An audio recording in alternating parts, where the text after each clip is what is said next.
Fiera dei Otto, tempo di controlli in Campomarzo. Il blitz interforze scatta poco dopo le 16. Da Piazza Castello le auto della polizia irrompono in Campomarzo, dividendosi tra il lato di Piazzale Bologna e il lato che va verso il Retrone. Bloccate quelle che vengono considerate le vie di fuga di eventuali spacciatori, clienti e immigrati irregolari. Agenti militari e carabinieri fermano, controllano, chiedono i documenti. I cani antidroga annusano tra i cespugli, vicino ai cestini, mezzi diroccati, all'interno dei bagni pubblici e piccoli stabili presenti all'interno dell'area.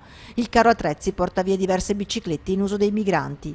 Una cinquantina gli agenti impegnati nel servizio, un'operazione massiccia che non sfugge all'attenzione dei passanti. Anche oggi sono qua a controllare, c'è bisogno? Sì, molto, molto. C'è parecchia gente un po' strana. E adesso sa che verrà anche un presidio di polizia locale con l'inizio della festa degli Otto. Sì, spero ci sia sempre. Ogni giorno cosa che sei qua, tutta sapore.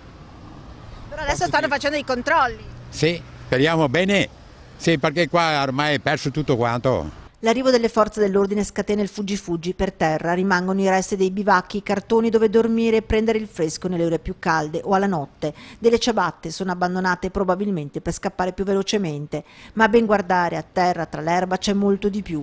Ai piedi di un albero ci sono 2 siringhe usate per farsi una dose, abbandonate a pochi passi dalla fermata dell'autobus. Pensilina usata peraltro per nascondere lo stupefacente, basta arrampicarsi sulla piccola centralina e in un attimo la droga è nascosta. Per terra ancora gli involucri di celofane e la stagnola usata per confezionare le dosi, per non parlare dei vetri di bottiglia che si incontrano sparsi un po' ovunque. Stendersi a Campomarzo per prendere il sole o per rilassarsi lo si fa solo a proprio rischio e pericolo.